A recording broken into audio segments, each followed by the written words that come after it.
Berarti yang 4.000 itu seluruhnya korban gitu Pak. Mereka tidak tahu bahwa mereka ke sana lalu masuk ke dalam sindikat judi online itu. Itu adalah jumlah kasus yang kami tangani. Baik korban maupun pelaku. Ini apakah semuanya korban? Iya. Tidak.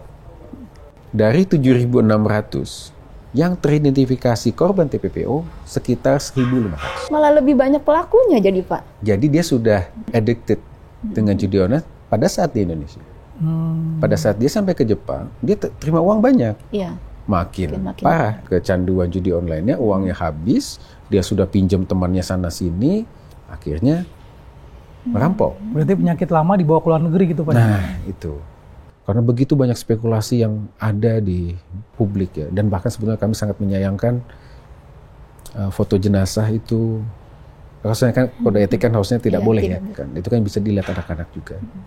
Kami memberikan konseling psikologis itu melalui psikolog yang profesional, dan kemudian tentunya secara internal di Kementerian Luar Negeri juga kita bangun mekanisme pelindungan yang lebih baik.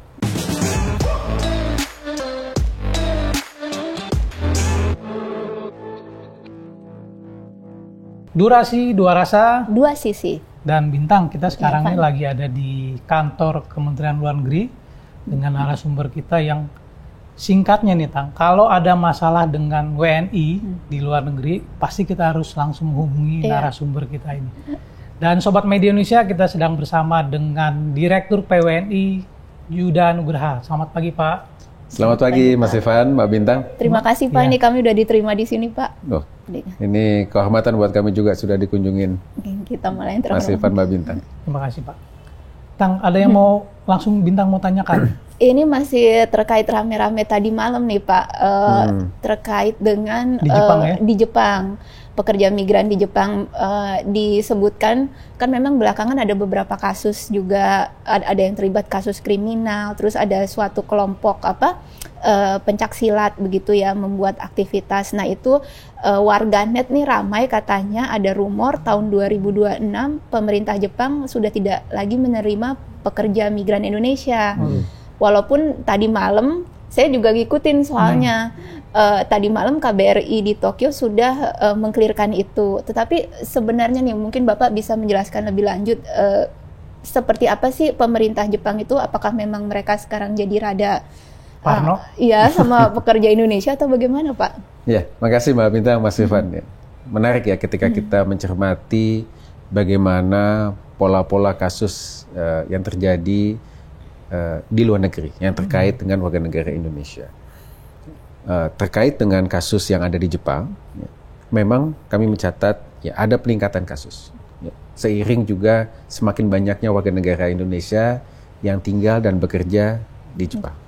Namun terkait dengan rumor bahwa pemerintah Jepang tahun 2026 akan menghentikan ya penerimaan pekerja migran kita atau peserta magang kita, sudah dikonfirmasi oleh KBRI Tokyo berdasarkan komunikasi dengan otoritas Jepang bahwa informasi tersebut tidak benar. Tidak benar. Namun ya mungkin dalam kesempatan ini juga akan sangat baik bagi kita untuk juga bisa melakukan refleksi.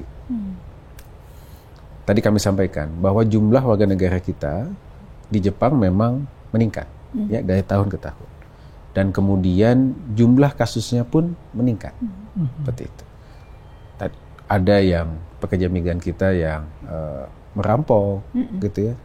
Terus kemudian ada yang juga membentangkan spanduk seperti itu dan lain sebagainya.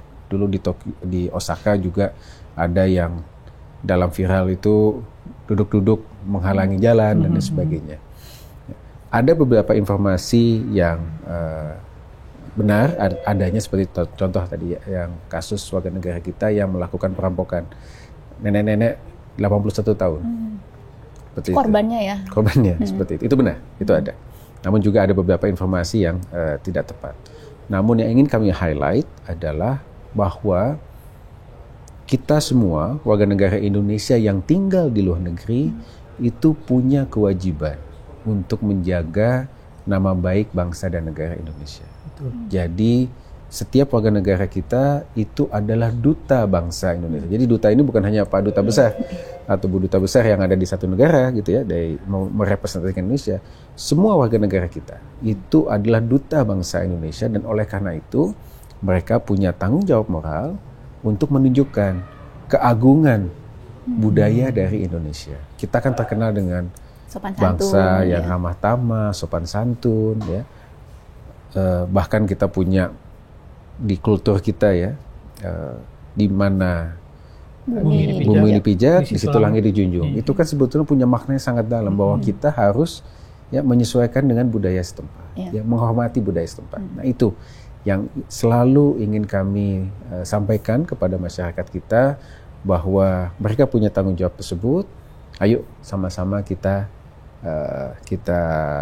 tunjukkan kepada masyarakat internasional, masyarakat setempat, bahwa kita memang sebuah bangsa yang besar dengan budaya yang besar juga.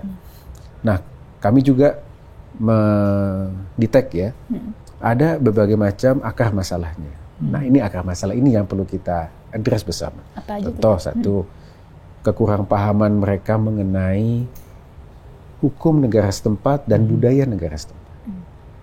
Ya, ini pentingnya bagaimana kita bisa melakukan pelatihan, ya, persiapan keberangkatan untuk bekerja ke luar negeri. Jadi bekerja ke luar negeri itu tidak sesimpel hanya sekedar bisa punya teknis skill aja gitu ya. Tapi kita juga harus paham dengan budaya setempat. Mana budaya-budaya setempat yang menurut kita mungkin oke, tapi dalam budaya lokal itu tidak oke. Ya, contoh misalkan kayak di Timur Tengah itu ya. Kalau kita janggut itu penghormatan, di kita kan tidak. Iya, Gitu. aneh banget gitu ya. Tapi nyepeng itu ya, pegang pantat itu big no di Timur Tengah. Di kita mungkin bercanda konteksnya, tapi di Timur Tengah itu bukan. Nah, ini contoh-contoh budaya yang harus juga dipahami oleh masyarakat setempat. Jangan, agar tidak ada miskomunikasi. Hukum negara setempat juga kita harus pahami, agar tidak ada kasus yang sifatnya unnecessary gitu ya, simply karena dia tidak paham, namun kemudian akhirnya bermasalah hukum. Itu mungkin yang Bapak maksud yang tadi berkumpul ya, maksudnya kalau kasus kriminal perampokan kan itu memang sudah jelas kriminal. Yang Bapak maksud kesalahpahaman budaya itu yang itu. Contoh misalkan kayak membentangkan spanduk gitu kan, itu kan tidak lazim ya di masyarakat setempat gitu ya. Nah, itu bagi kita mungkin udah biasa, ya, tapi kan tidak di sana. Ya. Dan kita harus menghormati itu ya, budaya. Kita tidak bisa memaksakan kebiasaan kita di Indonesia kita lakukan di sana ketika itu tidak disukai oleh warga lokal, seperti itu. Contoh juga duduk-duduk gitu ya, pinggir jalan, yang juga kita harus tepo seliro lah, seperti itu. Nah, tapi yang tadi kasus kriminal ya, itu pun harus kita address. Contoh misalnya yang tadi yang rampok gitu ya. Kami bertemu di tahanan polisi, kami tanyakan. Karena kami juga curious gitu. Kenapa? Karena yang bersangkutan ini adalah pekerja magang legal. Dia dapat gaji, dia tidak ada masalah dari sisi pekerjaan dan sebagainya. Kita tanya, kenapa kok sampai nekat gitu ya? Dia ngaku bahwa uangnya habis untuk judi online. Jadi dia sudah addicted dengan judi online pada saat di Indonesia. Pada saat dia sampai ke Jepang, dia terima uang banyak. Makin parah. Kecanduan judi online-nya, uangnya habis, dia sudah pinjam temannya sana sini. Terus akhirnya kemudian karena dorongan judi online-nya sangat besar, akhirnya merampok. Berarti penyakit lama dibawa ke luar negeri gitu Pak? Nah, itu yang harus kita juga antisipasi ya, baik bagi pemerintah dan juga pihak-pihak yang memberangkatkan. Jadi kita juga harus melakukan assessment, apakah ini yang bersangkutan memiliki background yang mungkin akan bermasalah nanti di luar negeri. Itu pun kita harus bisa melakukan identifikasi dengan jelas. Yang kedua tentu ya dari yang bersangkutan. Istilahnya adalah, kalau dari sisi kami adalah, kan tujuan kita ke luar negeri untuk bekerja kan untuk meningkatkan kesejahteraan. Nah, agar itu tercapai, luruskan niat. Kalau kita fokus untuk bekerja, mencari pengalaman, mendapatkan penghasilan yang baik, fokus ke sana. Jangan mudah terdistract dengan hal-hal yang justru malah akan menjauhkan kita dari tujuan awal. Seperti itu. Itu berarti tadi faktornya udah itu tadi ya, mungkin kesalahpahaman budaya. Terus memang ya yang itu kan ada permasalahan judul itu. Apakah ada memang sektor-sektornya itu juga menjadi faktor nggak, Pak? Apa jenis pekerjaannya mungkin maksudnya karena pekerja kasar gitu Pak kebanyakan, jadi kami sih tidak melihat hal tersebut. Ya, kami tidak melihat hal tersebut bahwa memang berbagai macam sektor dimasuki oleh pekerja migran kita ya, mulai dari sektor domestik sampai sektor yang semi skill atau yang full skill. Seperti itu. Kami lihat tidak ada. Karena kasus ini kan sangat spesifik ya. Ya kayak tadi itu ya. Dia teman-teman yang lain tidak ada masalah. Teman-teman yang satu kantornya, satu pabriknya tidak ada masalah. Namun yang spesifik dia karena dia punya masalah di Indonesia terkait judi online, sudah kecanduan. Nah, itu dibawa.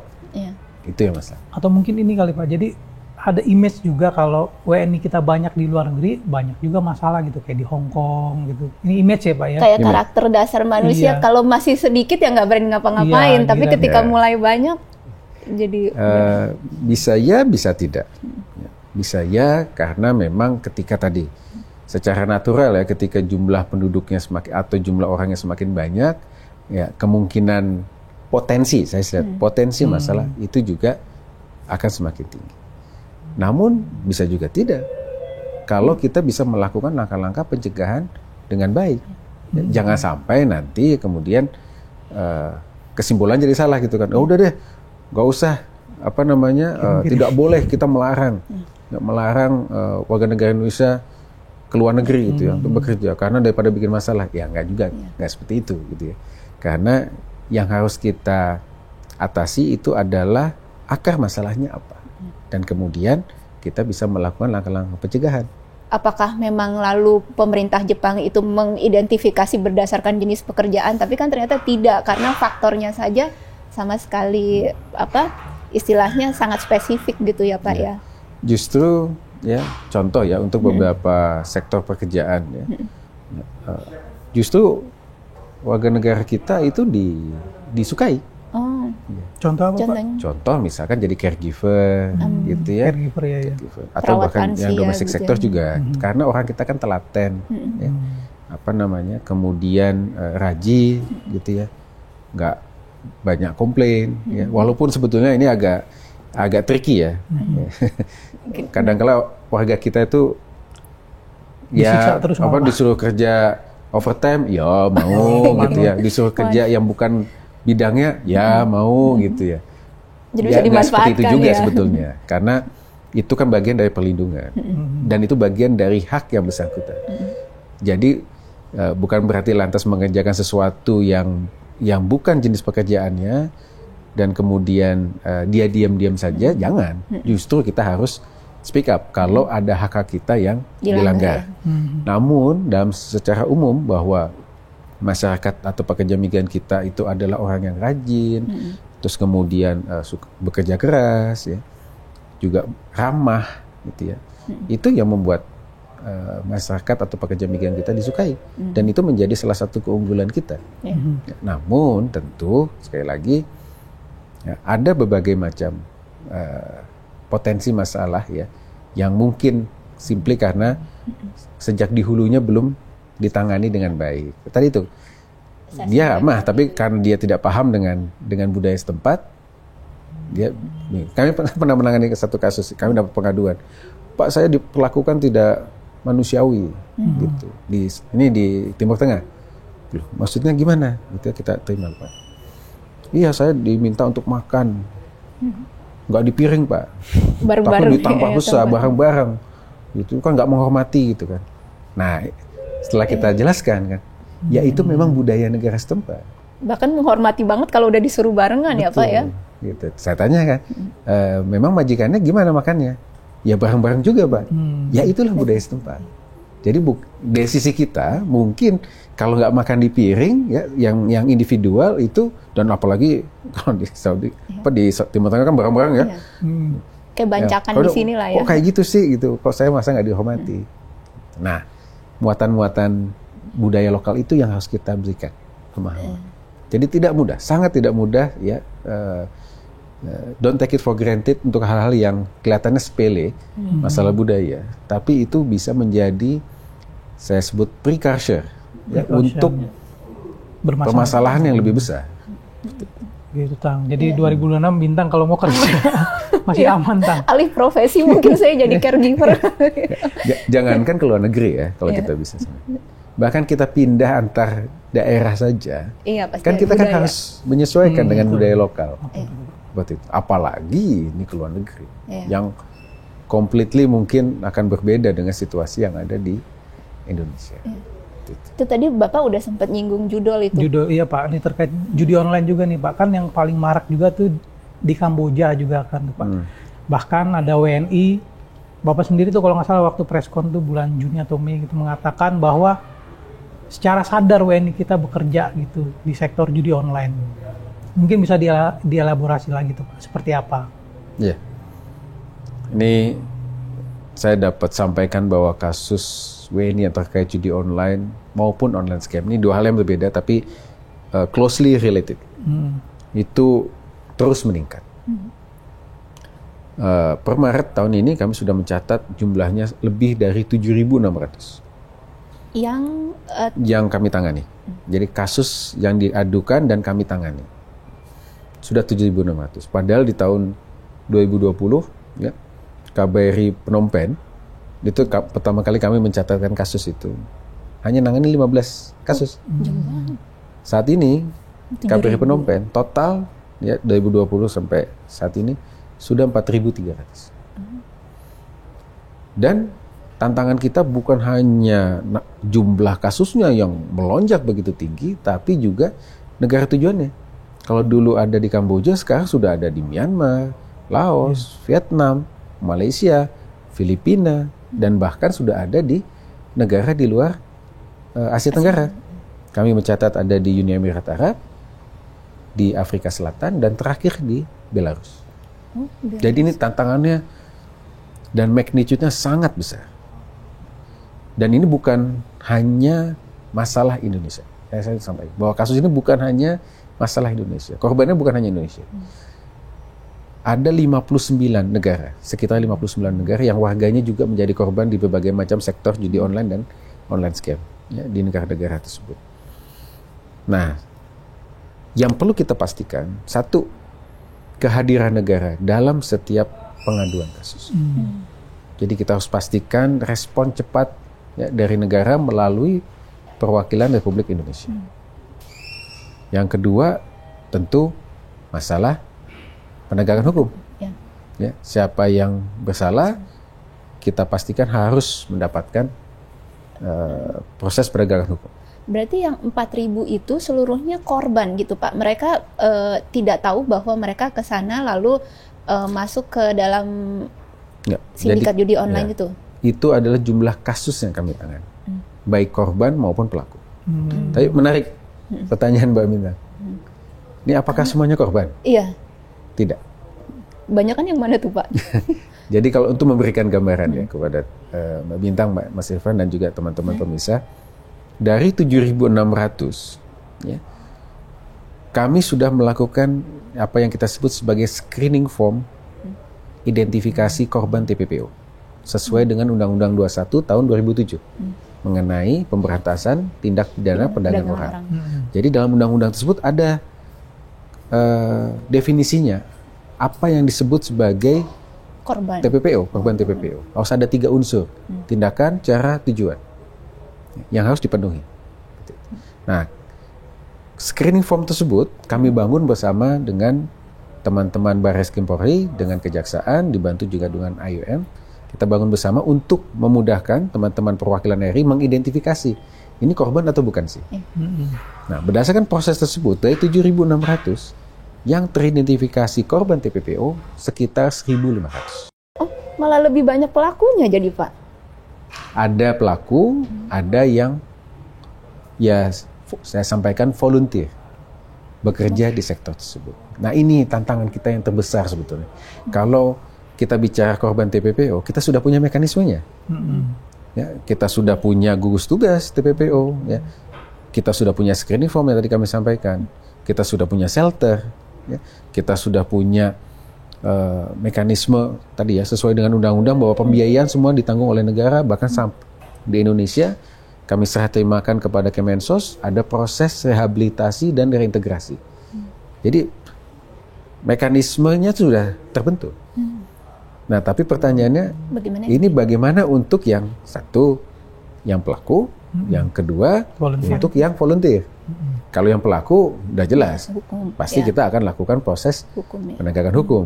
Ya, sebagai contoh misalkan, kan masih ingat bulan Februari Maret kita memulangkan total 699 WNI dari Myawaddy Myanmar. Kita bahkan charter flight khusus untuk memulangkan mereka dengan menggunakan biaya negara. Ya. Nah, persepsinya kan, wah ini korban. Ya. Kami memulangkan bukan karena mereka korban ataukah pelaku, karena memang wilayah Myawaddy ini wilayah konflik. Jadi konteksnya adalah evakuasi. Semuanya selama dia WNI kita evakuasi. Kita evakuasi. Tapi begitu sampai di Indonesia dipilah. Kan dilakukan pendalaman. Waktu itu dikumpulkan di asrama haji, teman-teman Kemensos, teman-teman Barreskrim dan kementerian lembaga terkait melakukan pendalaman, interview. Dan ada yang menjadi tersangka. Jadi kalau masuk kategori tersangka ya langsung diserahkan ke polisi. Gitu ya. Di penjara dan yang melaporkan itu sesama temannya sih. Jadi mereka tunjuk, Pak itu yang merekrut saya, itu yang mengeksploitasi saya. Ya, itu kita tahu. Mungkin biar lebih jelas juga nih, karena ini kan sindikat aja merekrut dengan beragam cara dengan sangat halus sampai ke daerah. Misalkan kalau tidak salah kemarin kan ada kasus juga Rizal dari Banyuwangi ya, Pak. Betul. Nah, itu kan dia operator di sana akhirnya dipekerjakan sebagai operator, tapi kan almarhum itu sepertinya tidak tahu waktu berangkat akan dijadikan seperti itu. Nah, kalau yang seperti Rizal dan mungkin banyak Rizal yang lainnya seperti itu, dia masuk kategori apa, Pak? Jadi tadi kami sampaikan, kalau di undang-undang itu kan ada 3 unsur: tindakan, cara, tujuan. Tindakan itu apakah ada proses rekrutmen? Ya, ada pihak-pihak yang merekrut si korban ini di Indonesia. Apakah ada proses harboring, dikumpulkan? Apakah ada proses transporting, dipindahkan? Dalam hal ini ke luar negeri. Caranya bagaimana? Nah, dalam proses rekrutmen dan sebagainya itu, apakah ada unsur deception, penipuan? Apakah ada unsur debt bondage, penjeratan hutang? Jadi dikasih untuk meyakinkan si korban, udah ini belum kerja saya kasih uang 10 juta, belum kerja 10 juta, apalagi nanti di sana, wah kan sudah tergiur kan? Padahal itu sebetulnya ada penjeratan hutang. Karena begitu sampai di sana dia komplain, lah kamu kan udah terima uang, nggak usah komplain. Itu namanya penjeratan. Ada unsur coercion, pemaksaan, dan sebagainya. Nah, tujuannya apa? Tujuannya untuk satu, eksploitasi. Baik itu eksploitasi tenaga kerja maupun eksploitasi seksual. Ada juga beberapa kasus perdagangan organ. Nah, 3 unsur inilah yang menjadi penentu bagi kita apakah seseorang itu korban ataukah tidak. Nah, tapi juga tentu teman-teman di lapangan kan juga sudah diberitahu tekniknya.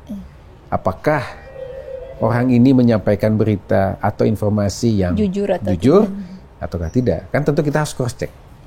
Dan dapat kami sampaikan bahwa dalam beberapa pendalaman kami ada yang sudah diajarin cara menjawabnya, Pak, cara bohong. Ya. Nanti kamu mengaku korban TPPO ya. Padahal even dia mungkin nggak paham itu apa TPPO. Yang dia pahami adalah kalau korban TPPO pulangnya gratis, dibayari oleh pemerintah. Itu. Nah, ini kan yang perlu kita cegah. Ya. Tapi satu hal yang ingin kami pastikan, bahwa ketika yang bersangkutan teridentifikasi sebagai korban TPPO, mereka ini korban. Jadi betul-betul negara harus bisa memprotek. Nah, namun di sisi lain kita harus bisa mencegah orang-orang yang bukan korban, tapi memanfaatkan sistem yang dibangun untuk korban. Ini kita bicara uang negara, ya, sumber daya negara yang harus kita keluarkan. Ya. Ini uang pajaknya Kita Mbak bayar Bintang pajak ya. sama Mas Irfan kan? Tapi- Contoh misalkan, ini yang fenomenal nih. Dari 699 yang kita pulangkan, saya masuk sendiri ke Miyawadi. Kita keluarkan mereka, kita bawa dengan bis sampai 8 jam dari Mysore ke Bangkok, kemudian kita terbangkan pakai pesawat charter flight sampai di Indonesia. Teman-teman kementerian lembaga melakukan tindak lanjut ya, assessment dan juga rehabilitasi di asrama haji. Ya ketahuan. Iya. Ya. Ada satu WNI, ya, saya tidak perlu sebut namanya, gitu. Yang bersangkutan ini mengadu ke kami pada bulan November, dia mengaku punya masalah atau korban TPPO di Miyawadi. Kami sudah tangani, kami sudah pulangkan, Kok ada di sana lagi? berangkat lagi beberapa bulan kemudian. Dan kemudian kami pulangkan lagi pada saat kita charter flight. Berat residivis ya Pak ya? Nah, gitu. Nah, jadi kami melihat ada pengulangan kasus untuk orang yang sama. Kami tidak ingin ya jump to the conclusion bahwa dia ini adalah pelaku atau korban. Tidak bisa. Kita harus lihat case by case. Ya. Bisa saja dia di re-traffic oleh sindikat. Artinya dia korban, tapi dia di re-traffic. Ya. Ada juga karena ini yang sering kami dengar. Mereka mengalami kerentanan ekonomi di Indonesia. Oh, jadi terpaksa akhirnya. Terpaksa. Ya. Wah, saya daripada nggak makan di Indonesia, Pak, saya nggak dapat kerjaan. Nggak ada pilihan Terpaksa lain. keluar. Ya. Nah, kerentanan ini kan juga harus kita address, gitu ya. Tapi juga ada yang pelaku, gitu ya. Ini pelaku ini yang harus kita Hukum ya. kita pastikan bahwa hukum juga harus bekerja untuknya. Termasuk kalau mereka menyampaikan informasi palsu. Contoh ya, ini mengaku sebagai korban gitu. Pernah nih kami sampai tangani, saya sendiri yang tangani gitu waktu itu. Ngaku korban macam-macam gitu, dan dia menuntut, negara harus hadir gitu. Oke, kami bantu. Waktu itu sama dari Myanmar. Boleh saya lihat paspornya? Yang tadinya mengaku korban, ternyata paspornya bolak-balik tercatat Indonesia. Nah, ini bukan korban kalau kayak. Dia sangat paham malah cara kerja sindikat. Lihai. Iya. Tapi itu tadi kan Bapak cerita proses asesmennya aja panjang tuh Pak. Kalau tadi kan memang karena ada situasi konflik kedaruratan, jadi dipulangin dulu.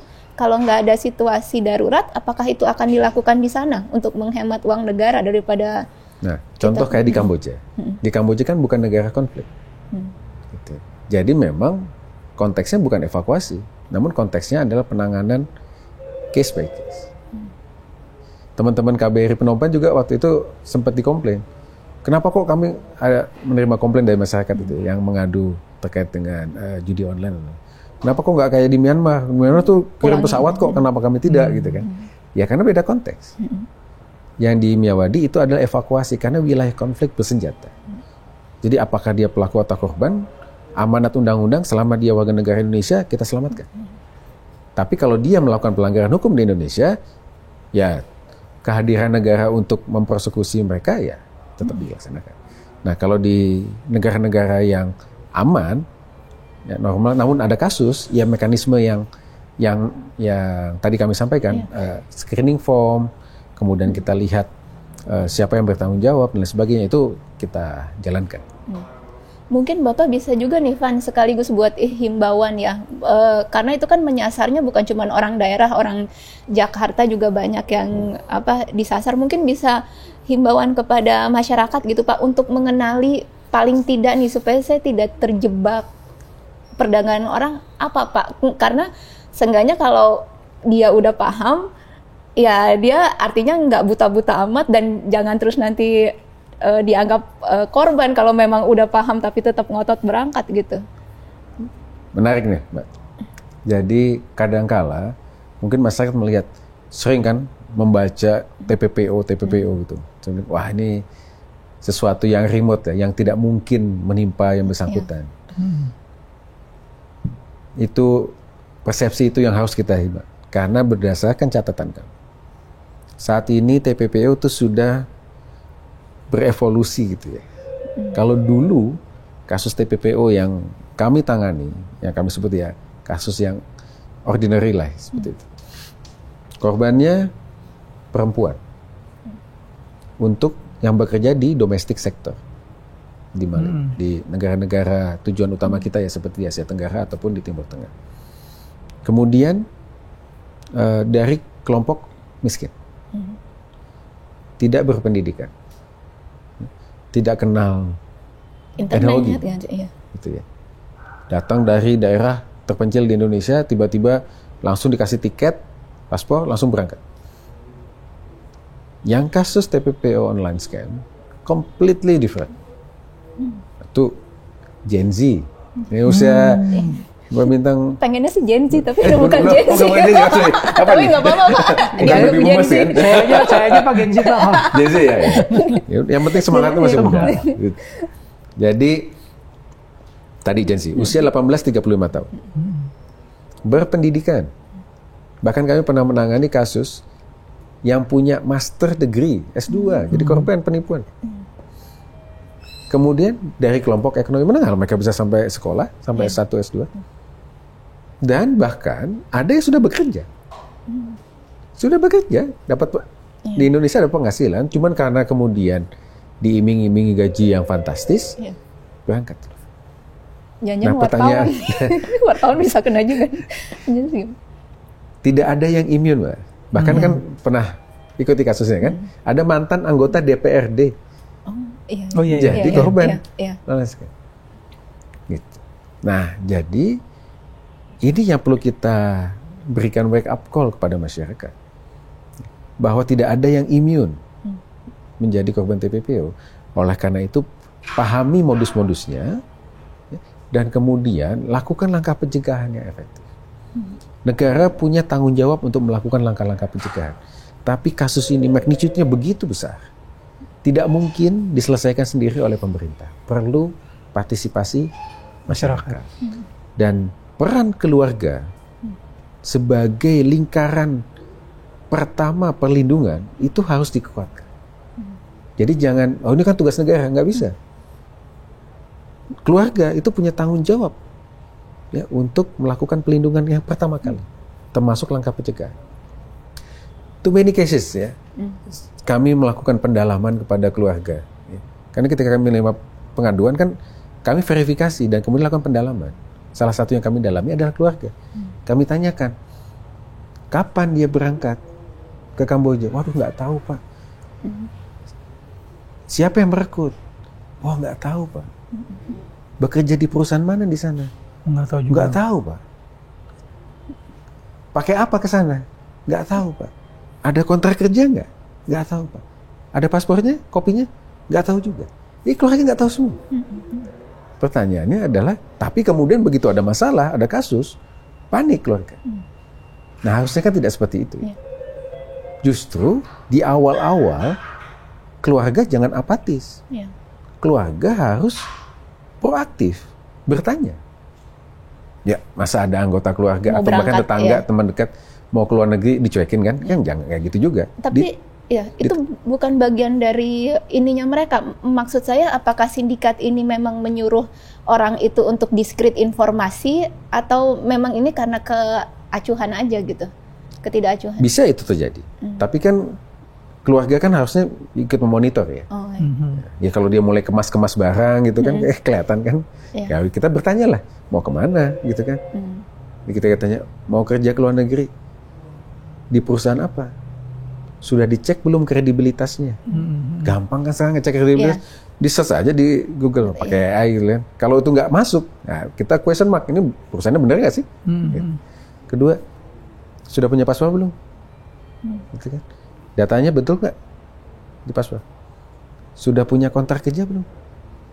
Paham nggak dengan isi kontrak kerjanya? Pekerjaannya apa? Sudah tanda tangan belum? Dari semua 7.600 kasus yang kami tangani, tidak ada yang tanda tangan kontrak kerja di Indonesia. Harusnya kan bertanya dong. Lah kita mau ke luar negeri, bekerja ke luar negeri, tapi nggak tanda tangan sesuatu yang menjadi pegangan kita secara hukum. Gitu. Berarti itu mungkin ini awalnya ya, identifikasi awal kontrak kerja. Itu yang membedakan perusahaan legal dan ilegal ya Pak. Jadi kontrak kerja, kemudian paspor yang benar, dan visa kerja. Nah ini yang banyak tidak dipahami. Ya. Oh kan sesama negara anggota ASEAN bebas visa. Oh iya betul. Kalau wisata. Kalau wisata betul Mas Budi. Jadi kalau untuk bekerja ya harus dengan visa kerja.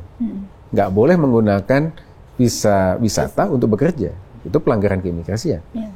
Nah jadi kalau itu tidak dilengkapi, anggota keluarga lakukan langkah pencegahan. Jangan biarkan dia berangkat. Ya. Lakukan pencegahan. Dan berarti ya anggota masyarakat sendiri yang sudah diiming-imingi ya, kalau tidak ada kontrak kerja, walaupun imingnya apa to good to be true lah ya semuanya ya Pak ya. Yang menarik adalah Pak. Kenapa kok Gen Z? Iya kenapa Pak? Gen Z ini kan karakteristiknya melek harusnya Pak ya. Iya, ini harus makanya kita harus harus lakukan langkah public awareness campaign yang masif. Karena banyak yang mengkarakteristikkan Gen Z ini kan instan. Ingin mendapatkan hasil yang instan. Jadi begitu ditawari, nanti jadi customer service atau marketing, gajinya 1.200 US dollar. 1.200 sekarang berapa? Mungkin sekitar 20 juta? Iya. Wah, gaji gede.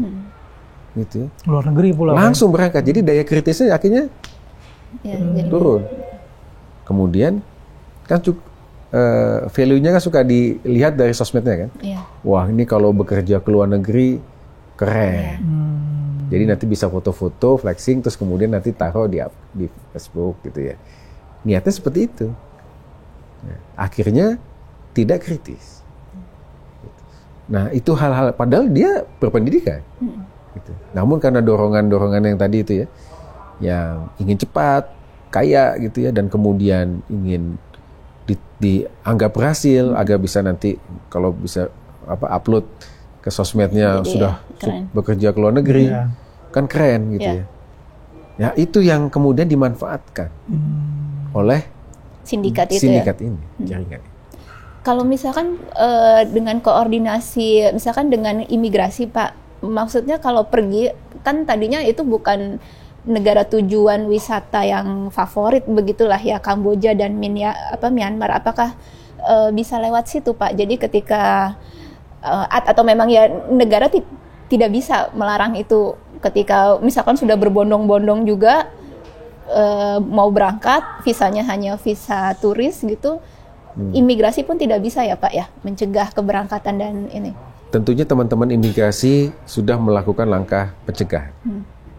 Terutama untuk menapis calon pekerja migran kita yang berangkat tidak sesuai prosedur. Ya. Teman imigrasi sudah melakukan berbagai macam pencegahan. Namun kan tentunya kan tidak bisa kita serahkan sepenuhnya kepada teman-teman imigrasi gitu ya. Semua kelompok masyarakat, semua stakeholders harus tadi tuh memainkan peranannya. Gitu. Jadi even tadi yang kami sampaikan di level pertama keluarga pencegahan itu sudah dilakukan. Jangan nunggu nanti kan ada imigrasi bisa dicegah. Ya nggak gitu juga ya. Karena kan sekali lagi modusnya sudah sangat rapi. Kami mendapatkan bukti-bukti chatting ya, bagaimana sindikat itu melatih si calon korban ini untuk berbohong. Nanti kalau diperiksa imigrasi ngakunya wisatawan ya.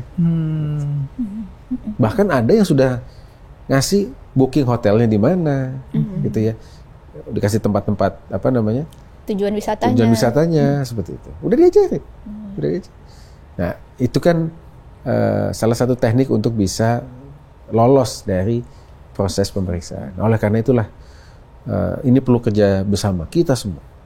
Ya, di semua tahapan, semua lapisan, ayo kita lakukan langkah-langkah pencegahan sesuai dengan porsi yang bisa kita lakukan.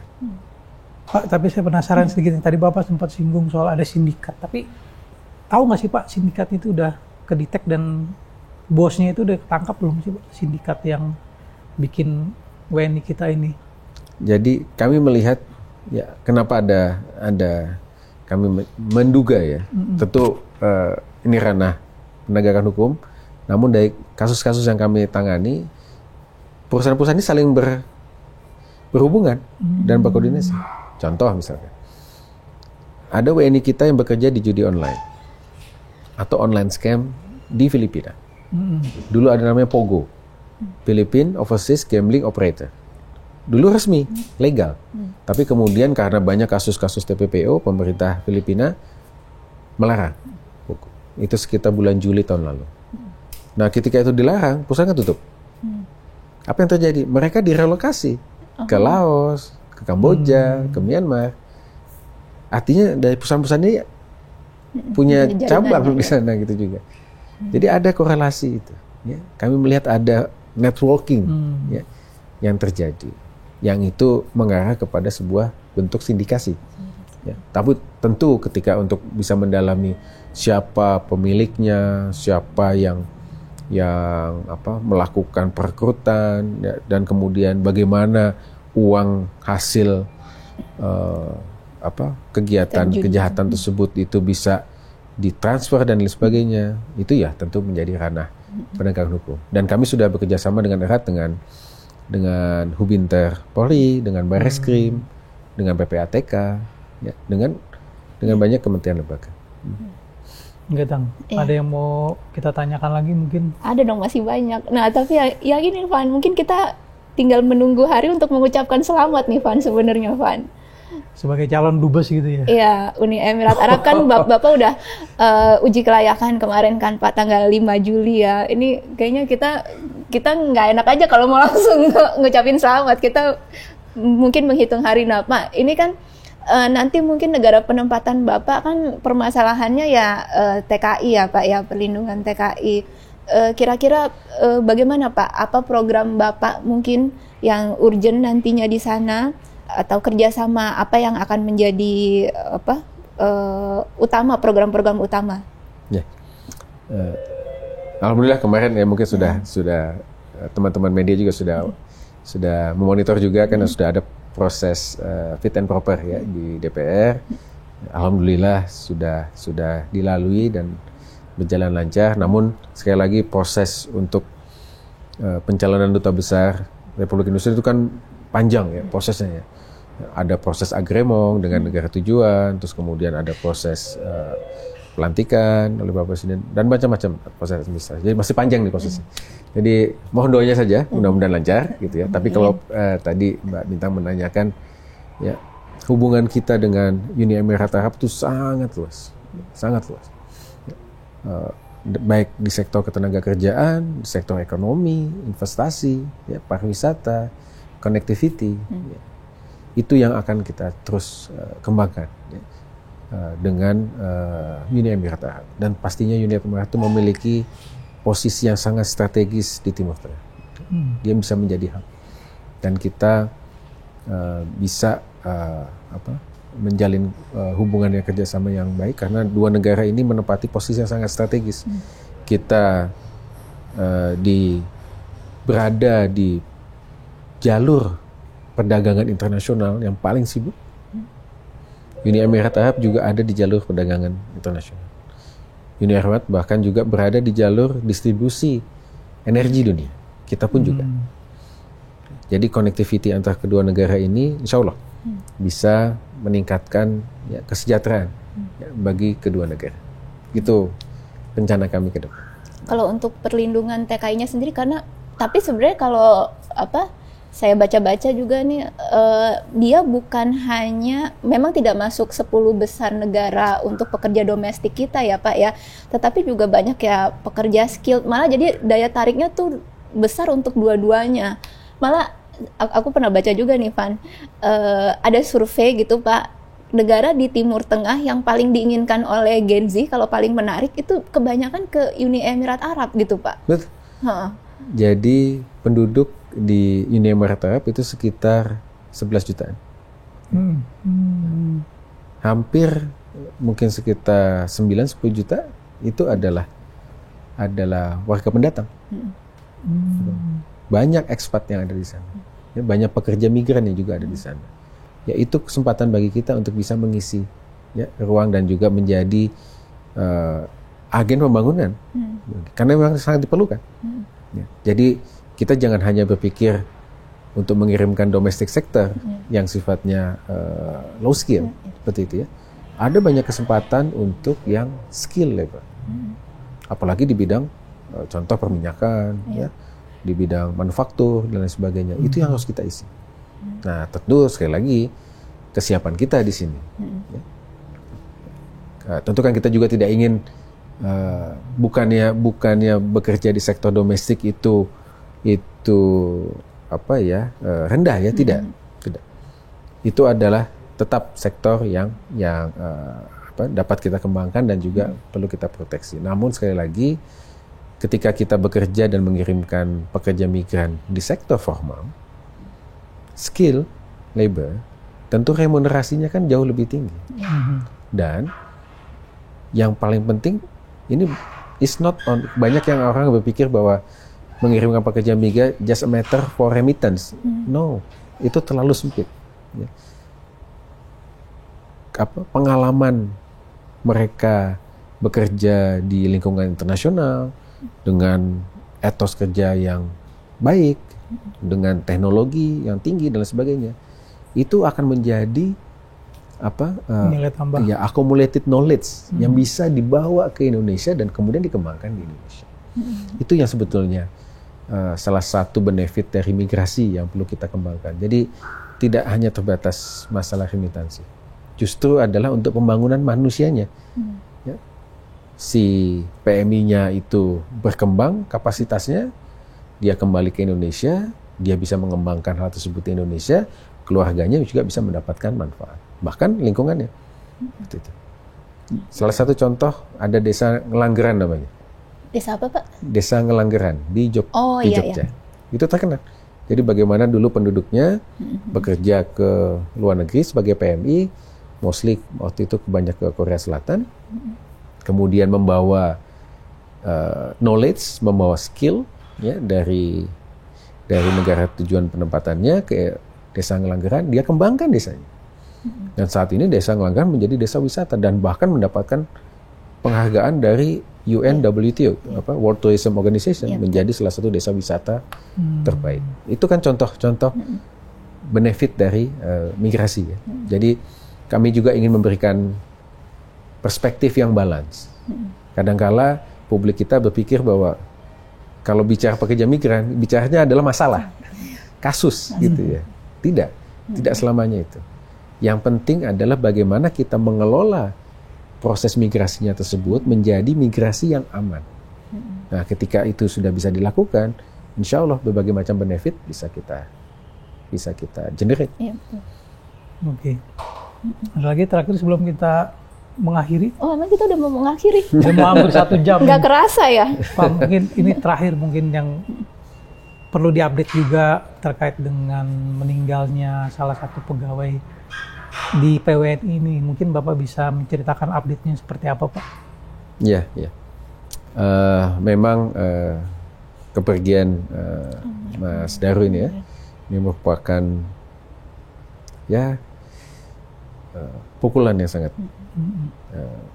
keras ya bagi kami di Kementerian Luar Negeri dan juga di Direktorat Pelindungan WNI, karena beliau bekerja ya bersama kami day by day ya, menangani berbagai macam kasus. Beliau almarhum ini sudah menolong begitu banyak ya warga negara kita yang ada di luar. Jadi almarhum ini bekerja di Subdit 3. Subdit 3 ini menangani kasus-kasus atau permasalahan WNI yang berada di wilayah selain Asia Tenggara dan Timur Tengah. Jadi negara yang harus almarhum cover itu sangat banyak. Dan kami bisa melihat sendiri ya betapa beliau begitu humble, kerjanya sangat berdedikasi dan bekerja dengan hati gitu ya. Kami bisa melihat waktu beliau memulangkan anak Indonesia yang terlantar di Taiwan, dia menggendong anak itu pulang ke Indonesia. Terus pada saat gempa Turki, beliau yang ditugaskan masuk ke dalam dan betul-betul bisa membantu para WNI kita di sana. Bukan hanya WNI ya, termasuk juga warga lokal, karena kita juga membantu warga lokal Turki pada saat gempa tersebut. Dan juga berbagai macam kasus. Terakhir kasus evakuasi Iran. Beliau juga menjadi backbone kita untuk mempersiapkan kelancaran proses evakuasi di Indonesia. Jadi kasus ini tentu menjadi sebuah kehilangan yang besar ya, bagi kami di Kemlu. Untuk kasusnya itu sendiri, ya, kami tentu akan menunggu ya hasil proses penyelidikan dari pihak kepolisian. Yang kami lakukan adalah membantu sepenuhnya ya, pihak kepolisian untuk dapat mengungkap apa sebetulnya yang terjadi terhadap almarhum. Dalam konteks ini kita berikan berbagai macam barang ya, yang mungkin bisa membantu proses penyelidikan seperti laptop almarhum pada saat bekerja gitu ya, CCTV dan lain sebagainya, itu juga sudah kita berikan ya kepada pihak kepolisian. Kita tunggu hasil. Kami tidak ingin berspekulasi ya, karena itu ranahnya adalah ranah penegak hukum. Tugas kami adalah membantu proses tersebut, termasuk beberapa rekan kami juga sudah dilakukan proses interview seperti itu untuk mendalami ya forensik psikologinya. Seperti itu. Nah, namun yang paling utama bagi kami di Kemlu ya adalah pertama bagaimana kami menciptakan pelindungan bagi keluarga almarhum, ya, bagi istri almarhum, bagi anak-anak almarhum. Ya. Ini bukan hanya masalah kedinasan, ini kami sebagai sebuah keluarga besar Kementerian Luar Negeri, kami harus juga hadir untuk istri dan anak-anak almarhum. Kemarin Bapak Menteri Luar Negeri sudah datang langsung ke Jogja berarti ke Jogja ya, bertemu dan menyampaikan, karena kan beliau baru pulang dari pertemuan ASEAN ya, dan kemudian datang ke Jogja menyampaikan duka cita dan memberikan support ya, kepada keluarga almarhum ya. Kami juga sudah menyiapkan psikolog ya, memberikan konseling psikolog kepada istri dan anak-anak, karena anak-anak juga kan terpapar ya.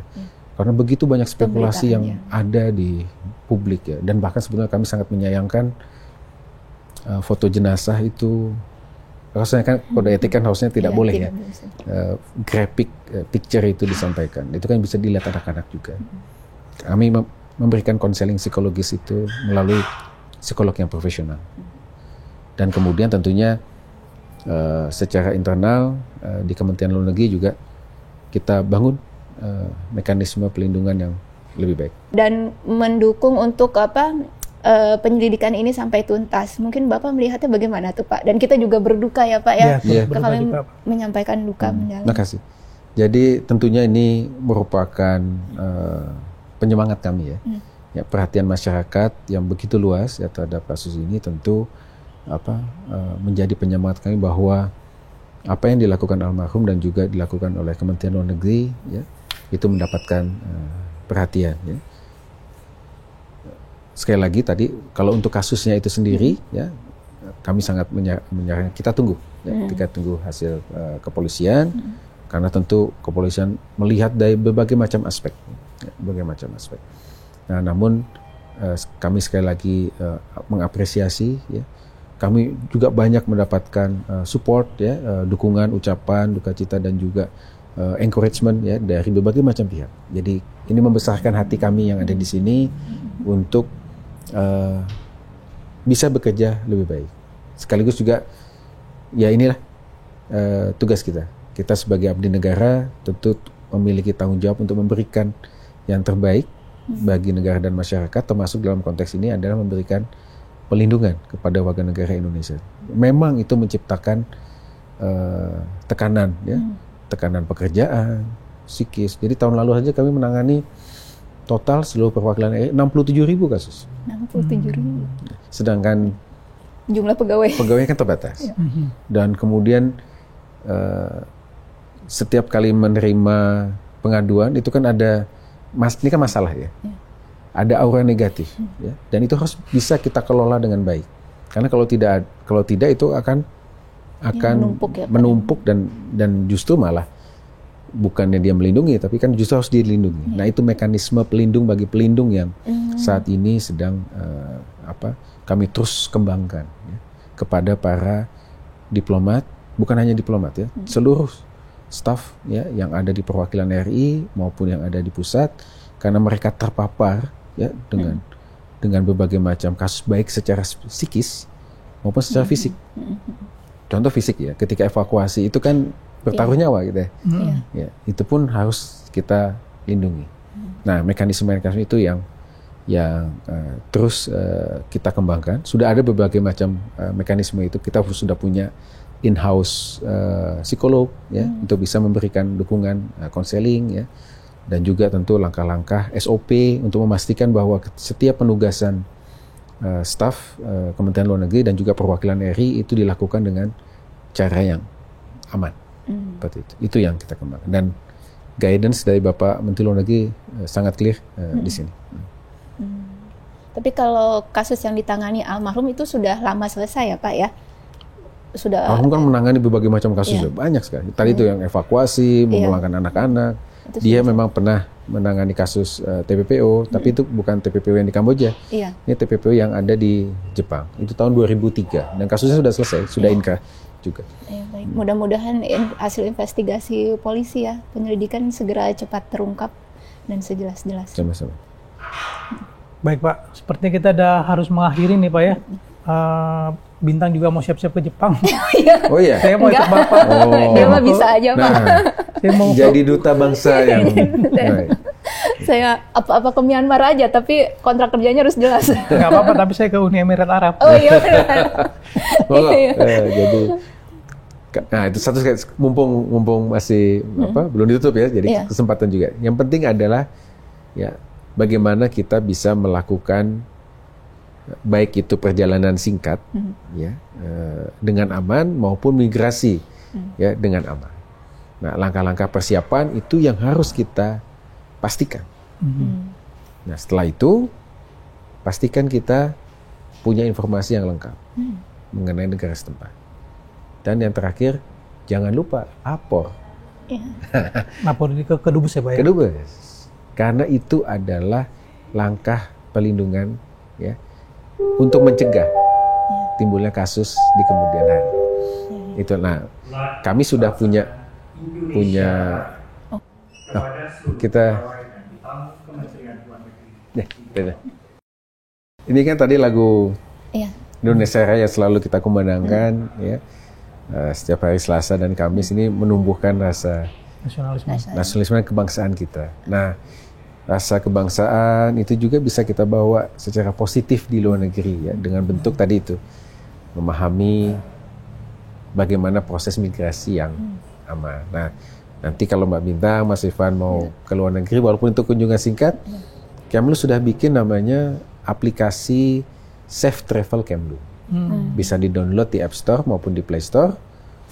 Mudah ya. Bisa nanti langsung laporkan perjalanannya kemana. Jadi just in case, kita tentu tidak mengharapkan terjadi sesuatu, tapi kalau terjadi sesuatu, kami ada datanya, sehingga kita bisa trace. Dan bahkan di aplikasi tersebut ada fitur emergency button. Ya, yang kalau kita dalam keadaan berbahaya, yang sifatnya life threatening, bisa pencet emergency button itu, dan kemudian aplikasi akan mencari otomatis by distance perwakilan RI yang terdekat. Dan kemudian perwakilan itu akan dapat warning, alert, ini ada WNI dalam keadaan bahaya. Nah, jadi dia bisa melakukan langkah-langkah pelindungan dengan cepat. Nah, bagi yang menetap, kita punya website namanya Portal Peduli WNI. Bisa diakses di peduli.wni.kemlu.go.id. Di situ ada fitur lapor diri. Nah, laporlah. Ini kritik ya buat kita semua ya. Kebanyakan masyarakat kita itu lapor kalau ada masalah. Nah, tapi begitu pada saat ketibaan nggak mau lapor, gitu. Jadi kita akhirnya tidak bisa melakukan langkah-langkah pencegahan dengan efektif karena datanya tidak akurat. Betul. Jadi itu tadi aplikasinya mungkin bisa diulang Pak, aplikasinya Safe Travel Kemlu, bisa di-download di App Store maupun di Play Store. Itu untuk yang melakukan perjalanan singkat di bawah 6 bulan. Nah, kalau di atas 6 bulan menetap, bisa lapor diri di peduliwni.kemlu.go.id. Sangat mudah. Bisa online, nggak perlu datang ke KBRI 24/7 ya, dan bahkan kami juga tidak lagi menanyakan pertanyaan yang banyak. Karena kami sudah integrasi dengan Siak Dukcapil dengan SIMKIM. Once kami sudah konfirmasi ya melalui sistem dengan Dukcapil dan imigrasi data KTPL dan juga data paspor, kami tidak perlu lagi menanyakan informasi yang sudah ada di pemerintah. Jadi mudah sebetulnya. Nah, tapi satu langkah mudah ini jangan dilewati. Karena ini adalah, walaupun di langkah mudah, ini adalah langkah yang penting. Tahap pertama perlindungan ya Pak ya? Betul. Jadi kita harus, mungkin nanti kita bikin sesi berikutnya lagi Pak, ketika Bapak udah sampai di... Ya, biar kita bisa secara resmi mulai selamat nih.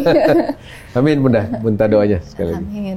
Sobat Media Indonesia, terima kasih sudah menyaksikan program Durasi dan kita sudah mendapat banyak insight dari narasumber kita. Kita harus akhiri program kita, namun saksikan terus program Durasi selanjutnya. Durasi, dua rasa, Dua sisi. dua sisi. Terima kasih Pak.